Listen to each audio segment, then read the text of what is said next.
은혜 다시 일어서게 하는 힘. 여러분, 우리의 삶을 다시 일으켜 세우는 그 힘은 어디서부터 오냐면 하나님의 값없이 주시는 그 은혜로부터 시작합니다. 참 우리가 믿음 생활하고 인생을 살아보지만 은혜가 아니면 살 수 없다라고 하는 이 놀라운 진리를 깨달을 때 거기서부터 인생은 다시 시작되고요. 거기서부터 살만한 인생이 내 인생이라고 하는 것을 진짜 고백하게 됩니다. 우리가 어둠의 그 터널을 지나고 걷고 있다면 하나님 내 인생 가운데 이 은혜가 임하여서 은혜로 인해서 내가 다시 일어서는 다시 살게 하는 힘, 그 은혜로 내가 맛보기를 원한다고 하는 고백이 있기를 원합니다. 저는 하늘 땅 교회가 어떤 교회보다도 아름답고 귀하다고 생각되는 이유는 남녀노소 어린아이부터 어른까지 다 있다는 겁니다. 머리가 흰 분도 계시고 80대가 되시는 분도 계시고 이제 막 모유를 먹고 탯줄을 끊고 이 땅 가운데 나온 어린아이들도 있습니다. 이렇게 올망조망 오늘처럼 모여서 예배를 드리면 신기하다니까요. 이 사람들이 다 어디서 와서 오늘 이 예배에 나왔을까 하는 생각이 문득 그냥 그 생각만 해도 마음에 감동이 되고 참 감사하다 하는 생각이 마음 깊은 내면에서 올라옵니다. 그러나 분명한 것은 한 가지가 있다면 주님을 사랑하고 주님의 이름으로 모였다는 것입니다. 때로는 교회라고 하는 것이 주님의 이름, 주님의 사랑으로 모였다고 하는 이 고백 한 가지만 있어도 충분하지 않을까 하는 생각을 해보게 됩니다. 그런 면에서 오늘 호산나 젊은이 교회에게 특별히 감사하고 기쁜 것은 육아와 사회 직장과 또 어떻게 해요? 교육 문제, 결혼 문제, 이 30대, 40대 다 맞물려서 살아가는 때인데 어떻게 보면 내 인생도 아직 서 있지 않고 달려가고 있는 흔들리는 때에 또 다른 생명을 낳고 그 아이들을 양육하고 가르치면서 믿음의 이 공동체 안에 나와서 함께 한다고 하는 이것이 얼마나 큰 은혜인지.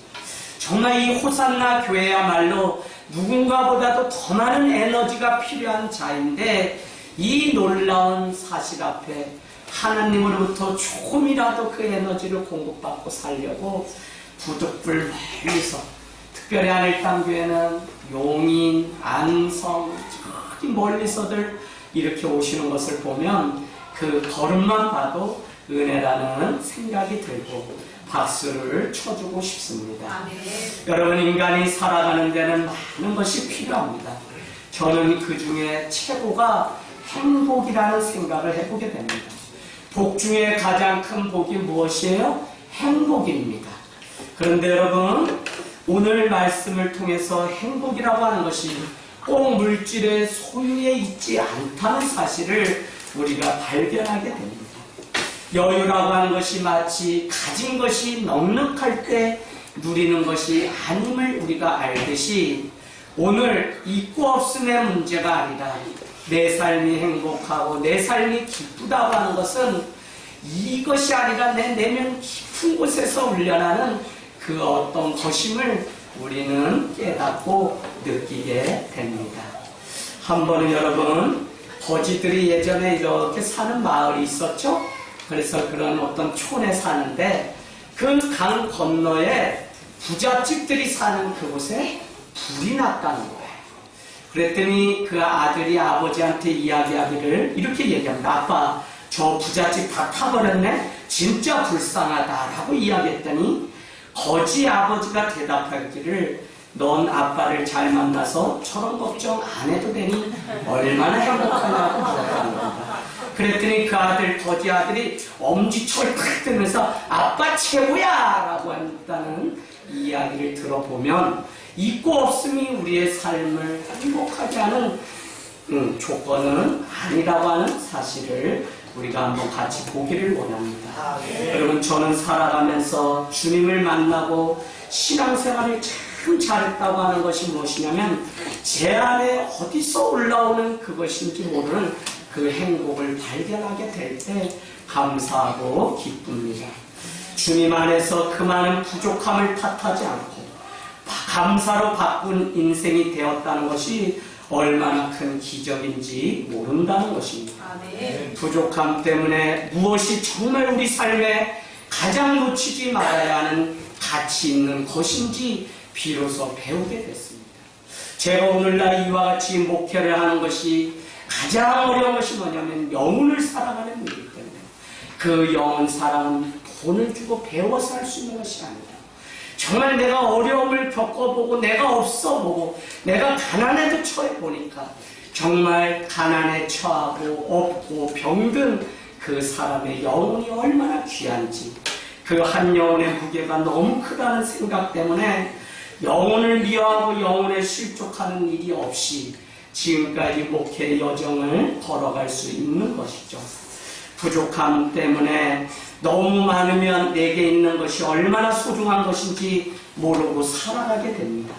그러나 부족함 때문에 지금의 시간, 지금의 이 만날 수 있는 사람, 지금 내가 누리는 이 신앙, 아니 오늘이라고 하는 이 하루가 한없이 감사하고 한없이 놀라운 선물을 내가 누리고 살아간다는 사실을 경험하게 되는 것이죠. 그래서 여러분 마태복음 5장으로 가보시겠어요? 마태복음 5장에는 산상수훈이라는 것이 나오는데 거기에 예수님은 제자들에게 첫 설교를 합니다.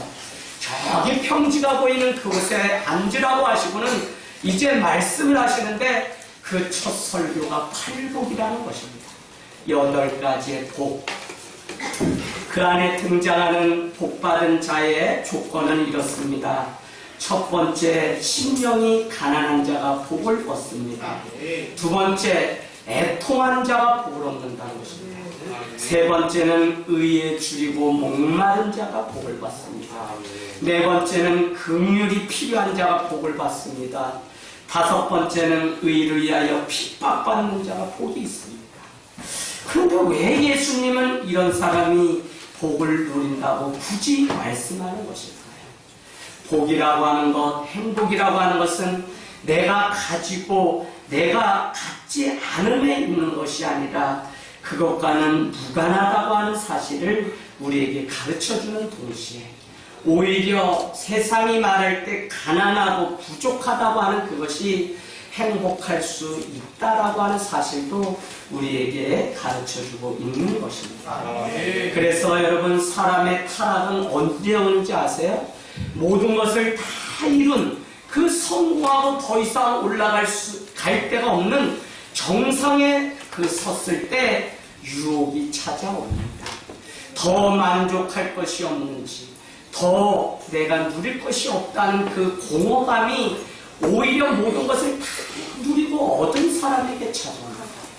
여러분 많은 사람들의 일탈행위가 왜 일어나냐면 더 이상 누리고 싶은데 다 누렸다고 생각하기 때문에 그들은 성적으로든지 어떤 도박이라든지 일탈행위를 통해서 그 공허함을 채우려고 하는 것, 그게 언제 온다고요? 더 이상 이룰 것이 없는 정상에 섰을 그때. 이 한 가지 사실만 보아도 우리는 내 삶에 부족함이 있다는 그것이 얼마나 감사한 것입니다. 정말 그것 때문에 내가 이 하루가, 이 한 사람이, 이 한 명이, 아니 이 1달러가 정말 내 삶의 가장 소중한 가치라고 하는 사실을 깨닫는 자는 하나님이 그것보다 더 놀라운 것을 맡겨주는 하나님의 원리를 우리는 보게 됩니다. 여러분 한번 적어놔 보실래요? 철학자 플라톤이라고 하는 사람은 행복의 조건을 이렇게 열거해 놓았습니다. 첫 번째, 먹고 입고 살고 싶은 수준에서 조금 부족한 듯한 재산. 그 사람이 행복하다. 넘치는 것도 아니고요. 내가 원하는 만큼도 아니고 부족한 듯한 재산. 먹고 입고 하는 거. 많으면 여러분 우리가 기도할 수 있나요? 그렇지 않아요. 두 번째, 모든 사람이 칭찬하기에 약간 부족한 용모. 다른 게 아니라 용모. 외모에 대해서 남편들 많이 쓰담쓰담 해주시고 당신만큼 하나님이 보시기에 적절하고 적당한 인물은 없다고 한번 칭찬 좀 해주세요. 한번 보세요. 그렇죠? 예, 정말 용루가 잘나서 문제가 되는 데지 문제가 안 되진 않습니다. 자, 세 번째, 절반 정도밖에 알아주지 않는 명예. 명예도 여러분 모든 사람의 박수를 받을 그때가 위험한 것입니다. 명예도 그래요. 네 번째는 겨뤄서 한 사람에게 이기고 두 사람에게 질 정도의 체력. 네. 이 힘도 너무 뻗치고 이게 하면요, 혈과 육의 싸움에서 내 힘으로 자꾸 싸워 이기려고 하는 경향이 제 안에 있어요. 저는 그래서 20대에 제가 저기 국방일부에 신춘문예 해서 상을 받았던 작품 지금 언뜻 떠오르는데, 저 깨를 열심히 터는 할머니를 보면서 가을에 대한 그 시기 맨 뒤에 이렇게 쓴 것 같아요. 나도 열심히 늙고 싶다 하는 거. 젊었을 때 너무 많은 에너지와 이 너무 많은 열정 때문에 오히려 내 삶에 혼선이 오고 복잡하고 안정이 되지 않은 그것을 나는 그냥 50에 원숙한 나이 먹어서 안정이 된 그 나이가 되고 싶은 마음이 늘 문학을 하고 철학을 하다 보니까 일찍 사람이 조숙해버려서 그런 생각을 갖게 됐어요. 자, 그 다음에 다섯 번째는 뭐냐면 연설을, 오늘로 말하면 설교를 듣고서 청중의 절반은 손뼉을 치지 않는 말솜씨라고 되어 있습니다. 여러분, 목사님 은혜 받았습니다 하면 제가 묵줄에서 교만해집니다. 네, 여러분이 뭐 깊이 입신하시면 아, 오늘 재미가 없는가 보다 하고 제가 더 깨어서 말씀을 열심히 해요. 그리고 제가 속지를 않아요. 목사님 말씀 은혜 받았습니다. 문자 주지 마세요. 그 왜 그러냐면 제가 막 그냥 말씀 준비하다 제가 은혜가 막 임하면 그날은 아무도 이런 문자를 안 준다니까. 그래서 내가 죽을 수 없구나, 이렇게 말 주변이 없고 내가 이렇게 못해가지고 아니 절반이 이렇게 다 차니 이거 어떡하나 하는 그때는 또 문자가 와가지고 목사님 하면서 고날은 그렇게 또 운다니까요. 신기해요. 이 설교도 아니고. 그래서 내가 하는 게 아니라는 생각을 들면 참 말솜씨 그것으로 하는 게 아니라 주의 은혜 앞에 설 수 있는 이것만으로도 행복하다는 생각을 해보게 됩니다. 여러분, 플라톤의 이 많은 행복의 조건들은 부족함 가운데서 오는 행복이라는 것입니다. 부족한 재산 때문에 오히려 형제는 더 사랑하게 되고, 부족한 체력 때문에 한 사람을 끝까지 존중하게 되고, 부족한 용모 때문에 웃음이 되었고, 부족한 명예 때문에 유혹을 이길 수 있고, 부족한 말솜씨 때문에 쓰고 또 쓰고 또 고치다 보니까 글쟁이가 되고 작가가 될 수 있는 것입니다. 저는 부족함은 없음이지 창피하거나 그것이 우리의 인생에 우리의 발목을 뒤흔드는 상처로 남지 않기를 원합니다. 부족함에 감춰진 하나님의 놀라운 비밀을 발견한 사람은 절대로 없음 때문에 우리의 인생을 빼앗기지 않는다는 사실입니다. 저는 이번에 성지순례에 이렇게 갑니다. 이제 5일 동안 우리 성도들이 잘할까 이런 고민들이 있을 것 같아요? 이제는 없어요. 이제는 없어요. 희한해요. 제가 여러분을 엄청 믿게 됐어요. 왜 그러냐면 6년 마치고 7년 되던 때 안식 그 월로 이렇게 거의 2주를 다녀올 때는 그렇게 걱정이 되더라니까요. 근데 이제는 걱정이 안 돼요. 그만큼 여러분이 여러분의 자리를 잘 지키고 또 우리 이경환 목사님도 저를 능가하는 말씀을 전하는 종이기 때문에 다 맡기고 갈 수 있습니다. 저는 이제 가벼운 마음으로 갈 건데 성지순례 가면서 다른 사람은 도시락 사가지고 인터넷 뿅뿅뿅 해서 실시간 생중계한다고 준비하는데 저는 여러분 그것도 준비 안 해가요. 그리고 옷도 몇 벌 가지고 가고 돈도 그냥 안 가지고 가려고 합니다.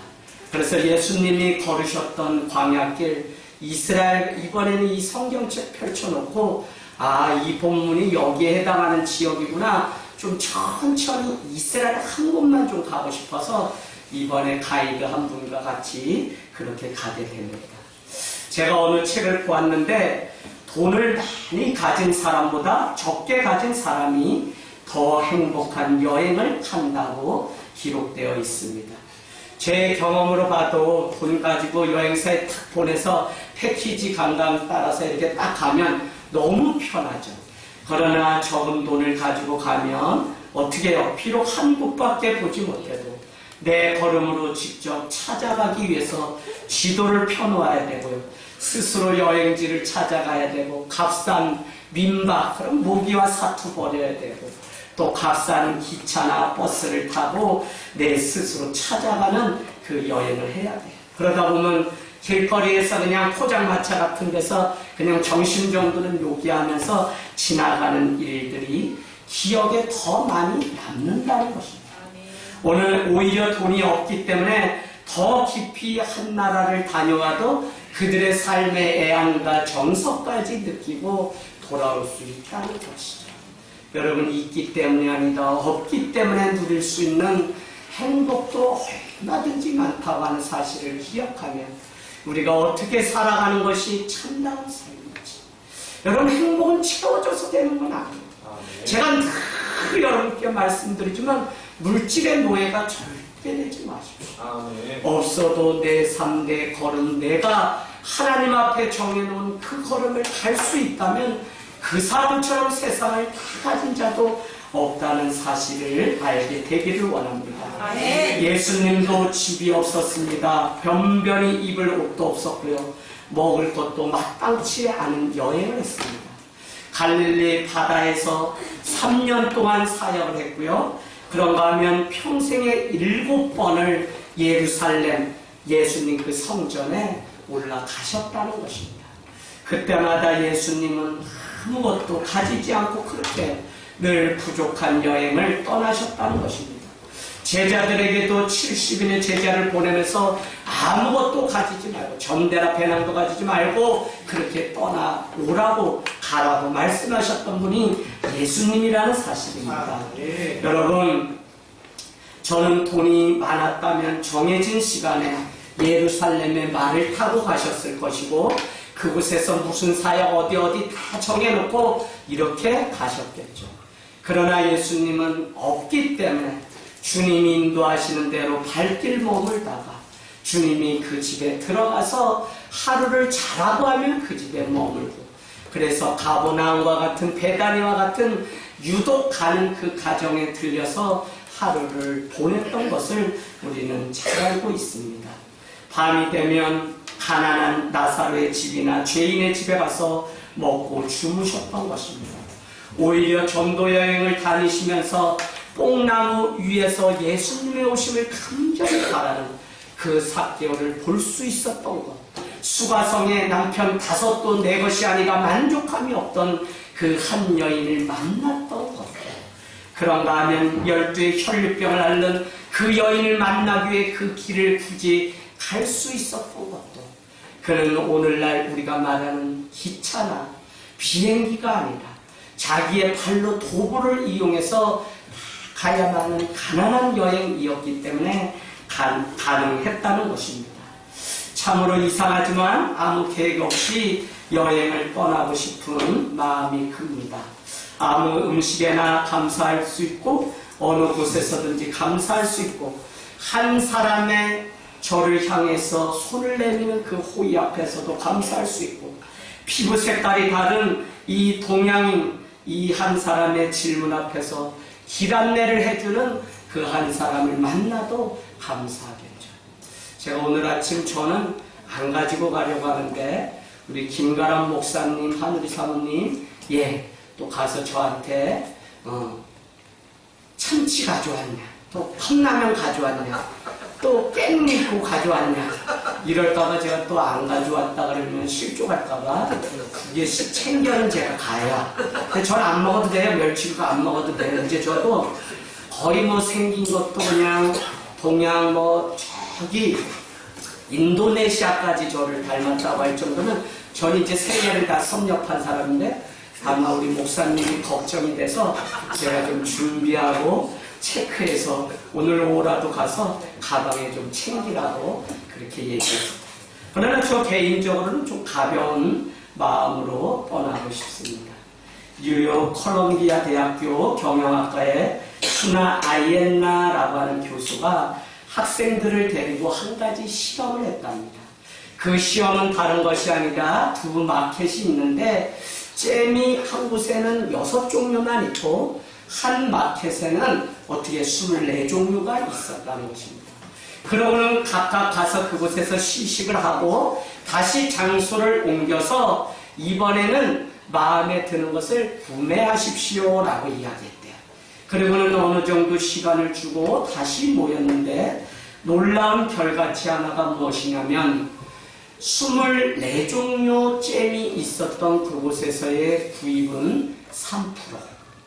그런데 6종류밖에 없었던 그곳에 가서 하나 이상 사가지고 온 사람은 30%가 된다는 것입니다.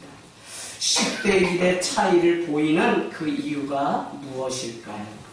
우리는 우리 삶에 여러 종류의 잼이 맛있는 것이 많은 것들이 없다고 불평하고 있지는 않습니까? 그리고 더 많은 잼이 있는 곳에 기웃거리고 있지는 않습니까? 많은 선택의 조건은 그 숫자만큼 많은 고민을 만들어낸다는 것을 깨닫지 못한 채 우리는 살아간다는 것이죠. 잼이 너무 많으면 오히려 잼에 대한 식욕이 줄어든다고 하는 연구 결과가 나왔다는 것입니다. 어찌 보면 바라봐야 할 목표가 너무 많으면 우리는 야성을 잃고 영성도 잃게 됩니다. 그렇기 때문에 히브리서 12장 2절은 분명히 우리에게 말씀합니다.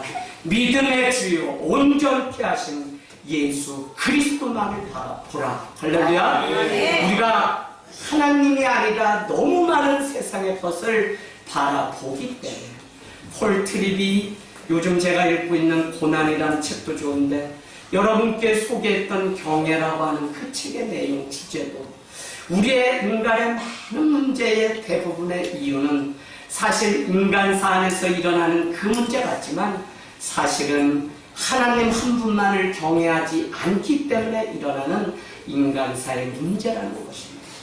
여러분 이것이 동의가 되세요? 사실은 저 남편이 저래서 문제, 자식 새끼가 속색에서 문제, 그래서 다툼이 생기고 화가 나는 것 같지만 아니요. 하나님만을 경외해서 하나님이 살라고 하는 그 뜻대로 살지 않기 때문에 이 많은 반목과 갈등과 전쟁이 우리 인생 가운데 있다는 사실입니다. 예수님 한 분만 바라봐야 진짜 감사할 수 있습니다.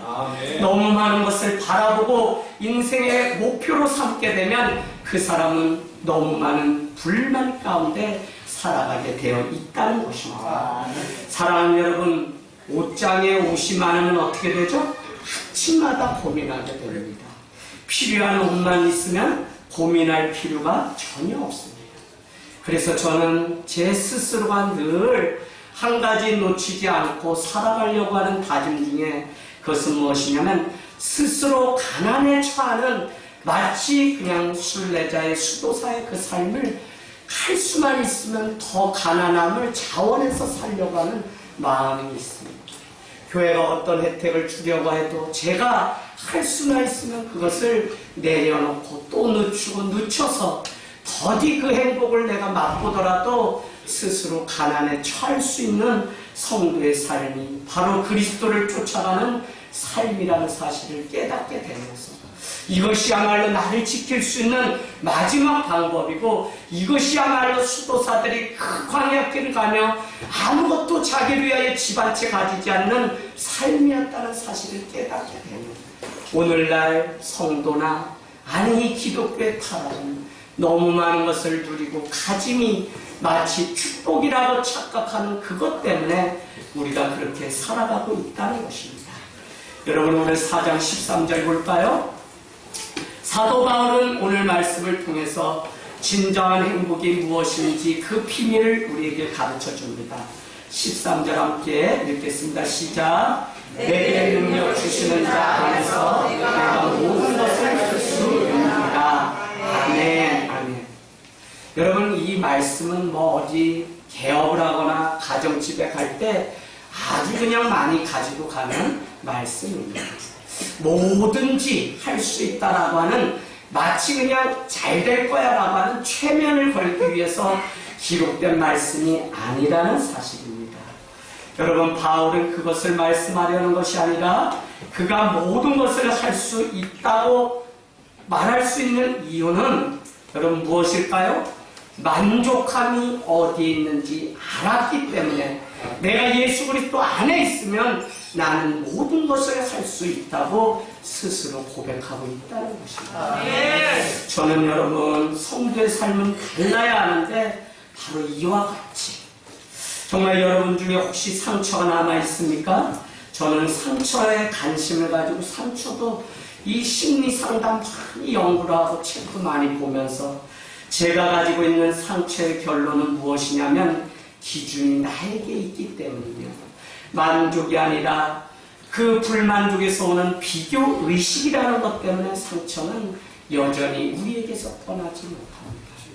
예수 그리스도를 만나게 되면 그의 가난한 삶, 아니 억울했을지라도 십자가로 기꺼이 졌던 그 삶이 우리가 걸어가야 되는 삶이라는 분명한 믿음이 생기면, 우리는 더 이상 가지지 않아도, 더 누리지 않아도 우리는 주님의 자녀가 가는 이것만으로 이미 만족하고 이미 기뻐하고 이미 세상에서 가장 귀한 존재가 나 사실이라는 그 귀한 깨달음을 얻게 됩니다.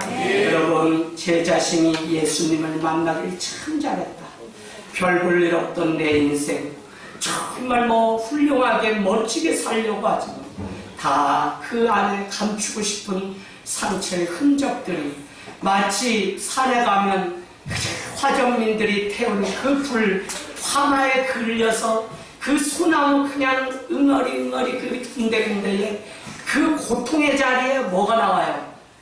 송진이 나옵니다. 송진. 그래서 그 광소를 가지고 한겨울에 옛날에 불이 없을 때 불을 밝히면 어떻게 해요? 거기에 뭐가 나와요? 거기에 불이 붙고 하는 일들이 있었어요. 소나무 그 액이 그렇게. 여러분, 짜는 거기에 안에서 고통의 그 눈물 뒤에 열매가, 그래서 우리 이사야서 말씀 한번 가보겠습니다. 이사야서 너무 귀한 말씀인데요. 여러분, 이 말씀 꼭 여러분이 기억하게 되기를 원합니다. 이사야서 몇 장이죠? 네, 45장 3절. 이사야서 45장 3절. 구약 1023페이지.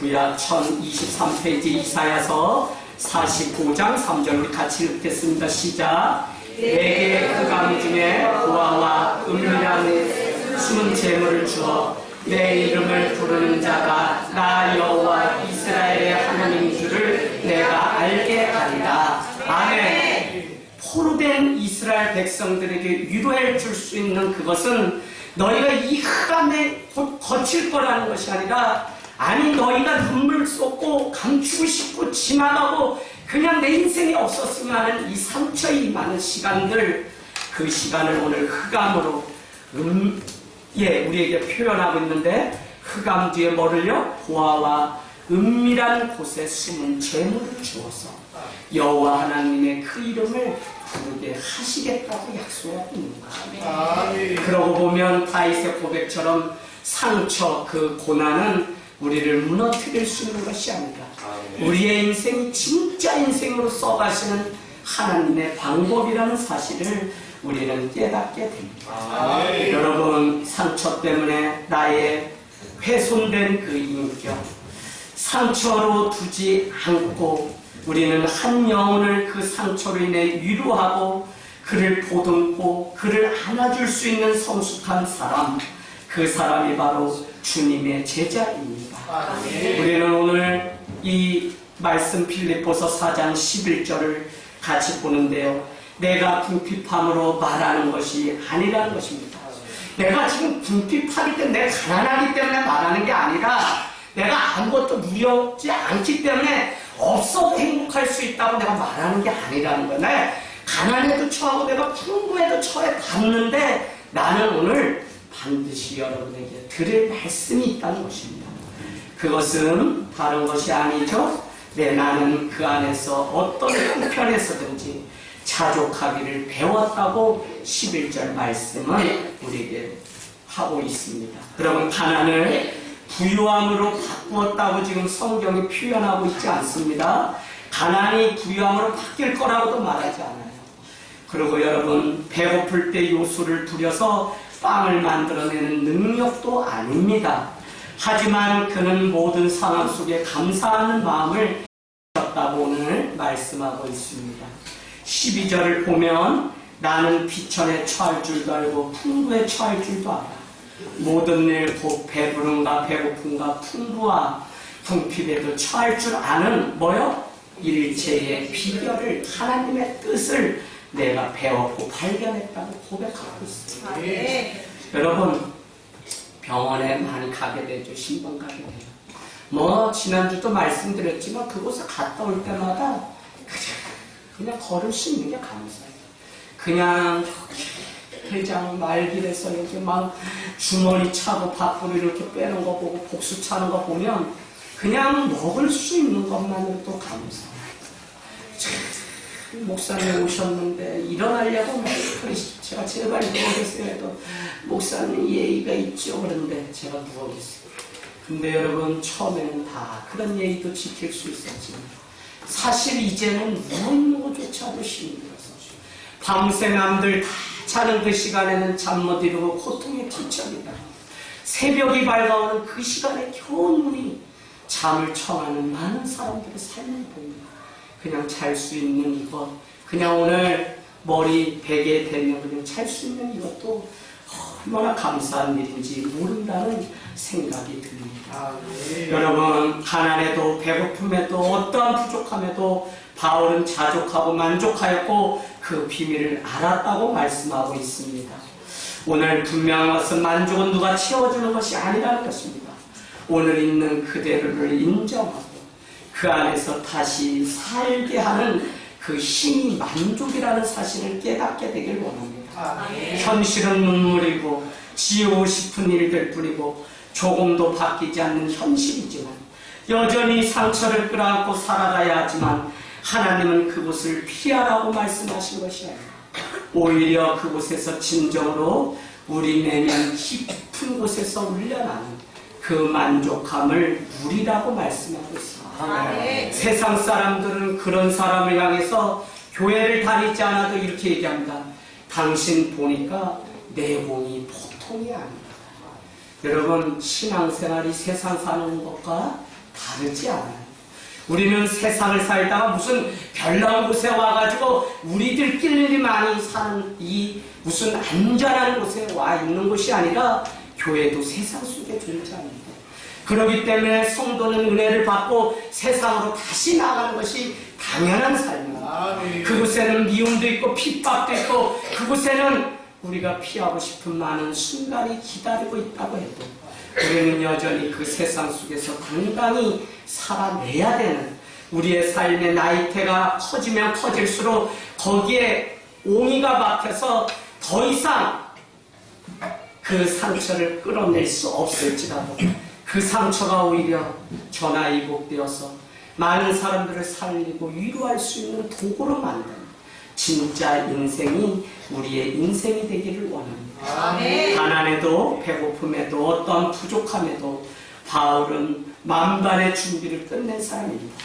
있다면 감사한 거고 없다면 어떻게 그만인 그 삶을 살았기 때문에 그는 불만족을 내려놓고 오늘 불만족을 심으려고 하는 사단의 공격으로부터 비로소 자유한 삶을 살아가는 것입니다. 부탁입니다. 믿음 생활하면 그 삶이 바뀌고 그 삶이 매듭에서 노임바되고 그 삶이 이제는 정말 자유가 어디서 오는지 그 자유 때문에 세상을 다 얻은 것처럼 그렇게 살아가야 하는데 여전히 교회를 다니고 기도를 하고 주님의 이름을 찾는데 왜 받으라고 하는 은혜는 받지 않고 그 말은 상처는 나만 지고 사는 것처럼 자기가 무슨 예수예요? 어린 양 같다니까 막 어떨 정도면 나이도 10대밖에 안 돼. 아직도 얼마나 많아. 혜인이 어디 있어요? 첫사랑이 이루어지지 않았다면 실망하지 마세요. 더 많은 사랑이 기다리고 있어요. 할렐루야. 안지원 떼어놔야지. 대학 안 떼요. 그거 대학 더 많은 대학이 기다리고 있어요. 여러분 인생은 해석도 가능해요. 내가 내 마음을 어디에 반응하고 내가 정말 없는 것에 불만족에 반응하고 사냐, 아니 저 사람의 단점에 내 마음에 반응하면서 살아가냐 아니냐지. 살아봤지만 우리 다 똑같이 무슨 다 있으면 아우 저 사람하고 살면 행복할 것 같아요? 아니에요. 그 사람이 그 사람이에요. 저도 뭐 우리 목사님들도 보고 또 제 자신도 어떤 사람은 이래요. 저랑 젊었으면 한번 우리 정혜경 집사님들 난 너무 사랑해. 좋아요. 목사님 내가 젊다면 목사님하고 한번 연애해보고 싶다? 이렇게 하세요. 잘못 말씀하신 거 아닌데 한 2번, 3번 이미 얘기하셨지. 진심이에요. 근데 김용인 집사님이 나요. 김용인 집사님 머리가 없으셔가지고 빛이 막 그냥 임해가지고 얼굴 좋아요.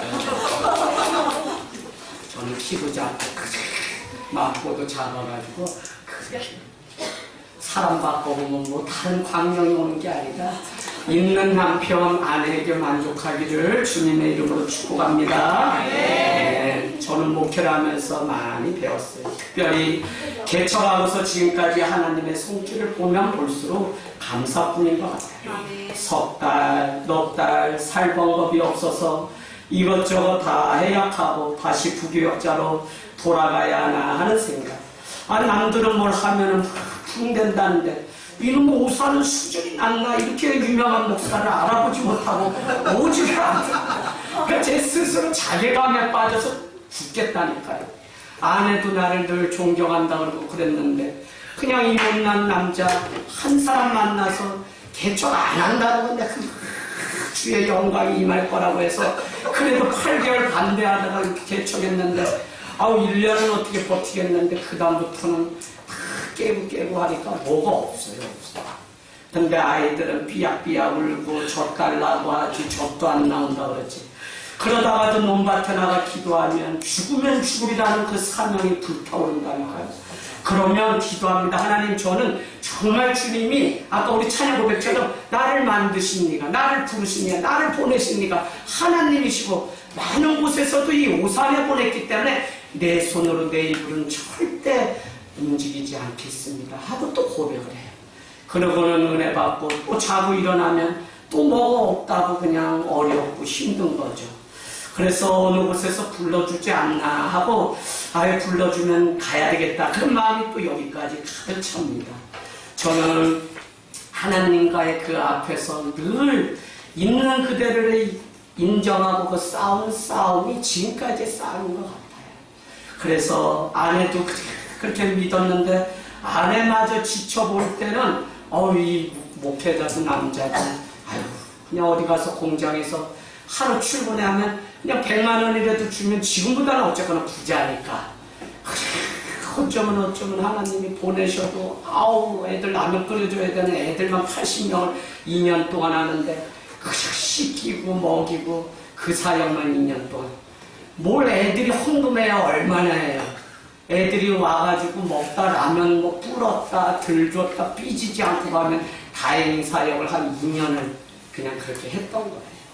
그래도 여러분 그 많은 시간 동안 참 이렇게 지쳐있는 아내를 보면 기도가 바뀝니다. 주님 오늘이라도 주님이 살아계시다면 저를 속히 큰 교회로 데려가 주십시오. 그러나 그 기도가 하나님이 얼마나 잘 듣는지 한 번은 장로님 6분이 오셔서 서울의 한 교회로 가자는데 하나님 사인인지 아닌지 잘 모른 채 기도하겠다고 그렇게 이야기하고 아내에게 이야기를 했습니다. 저는 그때 제가 하나님보다 더 무서운 사람하고 산다는 걸 처음 알았습니다. 우리 집사람이 말하기를 당신은 본질이 아니라 변질되었습니다 라고 삿대질을 막 하는데 내가 당신 살리려고 이거 하려고 그러는 거지 뭐 하는데 무슨 얘기냐. 당신이 정말 이곳에서 하나님이 보내셔서 이 길을 가고 있다면 그 장로님이 그런 요청했을 때 나는 갈 수 없습니다. 한 사람이 있어도 하나님이 보내신 이유 때문에 이곳에서 뼈를 묻을 겁니다 라고 말을 해야지 왜 기도해 본다고 했냐고 저를 그렇게 면박을 줘서 또 도로목 그러다 보니까 9년의 시간이 이렇게 올 수 있었습니다. 참 그 가난, 그 배고픔 그걸 경험해 보지 않았다면 진짜 행복이 어디서 오는지 우리가 알 수 있을까요? 어떤 상황에서도 넘어지지 않고 감사하는 자족하는 마음이 가장 큰 우리에게 주신 하나님의 능력이라는 사실을 깨닫게 됩니다. 행복은요, 배고픈 배가 배에 불렀을 때 오는 것이 아니라 모든 순간 감사를 잃어버리지 않을 때 온다는 사실입니다. 그래서 신앙은 감사를 잃어버리지 않는 것이며 또요, 감사는 우리의 감정으로 할 수 있는 것이 아니라 우리의 믿음의 의지를 정말 믿음으로 드릴 수 있는 사람만이 감사할 수 있다. 여러분, 감사 아무나 할 수 있는 게 아니에요. 믿음이 있는 사람이 감사해요. 내 환경이 이것조차도 감사하는 때가 됐다면 여러분 교회 말씀하세요. 떡하고 잔치. 왜요? 한 사람의 인생이 그 어둠에서 갇혀서 도저히 나오지 못하다가 주님 때문에 감사를 발견하고 살 수 있다면 이것보다 큰 은혜가 어디에 있을까요? 이제 말씀을 마치면서 저는 우리가 예수를 믿고 이 놀라운 진리를 깨닫는다면 속히 어둠의 동굴에 있을 이유가 없다는 것입니다. 부족함 때문에 찾아왔던 상처로부터 자유하길 원합니다. 부모의 사랑이 부족했나요? 그래서 부모를 원망하고 있습니까? 돈이 없어도 너무 없어서 돈이 많이 필요하나요? 배우지 못해서 학업에 대한 컴플렉스가 있어요? 청년들 첫사랑을 이루지 못했습니까? 다 괜찮습니다. 때는 얼마든지 우리가 믿음으로 살면 다시 주어지고 찾아오기 때문에 그렇습니다. 인생은 해석이고 반응입니다. 우리 주님은 누가 봐도 성공한 사람이 아니라 오늘 저와 여러분처럼 평범하게 잘난 것 없고 성공한 것 없고 자랑할 것 없는 우리의 인생을 들어서 성공해서 무엇이 되고 무엇을 가는 것이 아니라 평범한 우리의 인생을 들어서 간증하기를 원하신다는 사실. 제가 어느 목사님의 간증을 듣고 얼마나 그런지 개척을 했는데 그저 사택이 지하입니다. 그냥 비가 오면 지하에 막 그러면 그 물을 푸다가 어떻게 돼요? 그냥 새벽 예배 나가는 거예요. 그런데 가장 큰 문제는 그것도 아니래요. 이 대수변을 해결하기 위해서는 교회 건물로 2층으로 올라가야지 그 문제가 해결되는데 한겨울에는 어린아이들 새 때리고 너무 춥고 이 곰팡이 피고 하는 이곳에서 막 그렇게 그러다 어느 날 기도를 하였더니 주님이 응답하셔서 요강이라고 하는 것 있는데 너는 왜 그렇게 사느냐 깨달으셔서 요강 그래서 이렇게 책상 밑에 보니까 요강이 하나 이렇게 무슨 쓰레기통 같은 게 있었나 봐요. 그래서 불러서 가족 안에 회의를 통해서 뭐 2가지인가 3가지 원칙을 정했답니다. 한 가지는 찰 때까지 넣지 않는다. 2번째는 찰라고 하면 끊어야 된다. 중단해야 된다. 왜냐? 지하에서 2층까지 이거 버리고 화장실로 가려면 찰랑찰랑 넘치는 이 오줌을 배락을 먹는 간증을 막 하면서 목사님이 그냥 개척을 접으려고 하고 이제는 내가 교회를 갈지 안 갈지도 왜 하나님이 살아계시다면 어떻게 10몇 년간 이렇게 어렵게 저를 살게 합니까 하는 그 마음. 아내가 병들고 하니까 너무 힘들었대요. 그래서 그가 다 접으려고 하는데 어느 날 아들이 글쓰기 대회에 일산시 그 대회에 나가게 되었답니다. 그런데 학교에서 연락이 왔는데 이 아들이 그 일산에서 1등을 했다고 연락이 왔다는 거예요. 그래서 야 이거 대단하다 하는데 아버지 마음에는 걱정이 되고 이제 다 정리하고 저 고향 땅 울산 왜 어머니가 매일 전화해서 내가 죽기 전에 믿지도 않는 어머니 소원 너가 변변한 그냥 직장도 많으니 다니면서 목회하지 말고 처자식 좀 굶겨 죽지 않게라도 했으면 내 엄마 소원이 없겠다. 그럼 그 전화를 저도 수도 없이 받으면서 이 가문을 지켜오고 이자를 지켜가는 거예요. 그 전화를 받고 자기가 딱 접으려고 교회 사직서까지 내놓았는데 어머 경기도 대회에 나가게 됐대요. 학교 그 고양시 대표로. 그런데 가는데 이 아들이 실망할까봐 아들아 해서 불러서 아빠 따라해라. 아빠 따라해라. 그 따라라는 말이 무엇이냐면 나는 절대 안 된다라는 거예요. 왜 그러냐면 기대하고 갔다 이 아들이 또 실망할까봐. 그래서 그냥 절대 불변의 이 법칙 나는 안 된다. 그랬더니 이 아들이 그냥 아무것도 모른 채 따라했대요. 그래서 너 10,000원 주면서 좋은 경험하고 온다고 생각하고 한번 가라고 이렇게 보냈다는 겁니다. 그런데 여러분 놀라지 마세요. 그 아들이 경기도대회에서 1등을 했다는 거예요. 근데 더 기가 막힌 것은 요강과 뭐라고 했어요? 제목이 요강과 뭐예요? 요강과 행복인 것 같아요. 목사님이 그 제목을 듣고서 얼마나 그랬는지. 목사님은 다시 개척을 하고 목회를 이렇게 장소로 옮겨서 하는데 지금 300명, 400명 가면 엄청 모이는 교회가 되었습니다. 여러분 아픔이 없고서야 어떻게 좋은 글을 쓸 수가 있을까요? 고난의 가정을 겪지 않은 사람이 진짜 행복을 어디서 맛볼 수 있을까요? 저는 이 어린아이도 그 일을 통해서 이 고난을 웃음으로 넘길 수 있는 이 여유가 있었던 것처럼 진짜 행복은 바로 이런 것에서 온다는 사실입니다. 오늘 사도 바울은 말씀을 마치기 전에 정말 이 행복과 만족의 그 노하우가 어디에 있는지 오늘 4장 6절 7절이 말씀하고 있습니다. 우리 같이 읽겠습니다. 읽고 마치겠습니다. 시작. 아무것도 염려하지 말고 다만 모든 일에 기도와 간구로 너희 구할 것을 감사함으로 하나님께 아뢰라.